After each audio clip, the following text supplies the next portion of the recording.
So guys, in today's video, I will tell you how you can create a shortcut on Snapchat for your snaps. Because friends, by using the shortcut feature, you can send snaps to your all friend by using just a simple click. So for this, you need to open your Snapchat application and then open the chat section, and here in the chat section. And friends, here, simply scroll this section, and as you scroll, you will get to see an option of new. Simply tap on the new option, and you can also tap on this option, and here you will get to see a option of a new shortcut.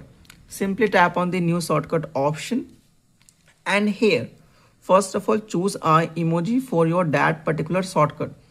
For example, I will select this emoji and then select all that friends which you want in shortcut. So simply select all your friend. For example, I will select and then tap on the create shortcut option.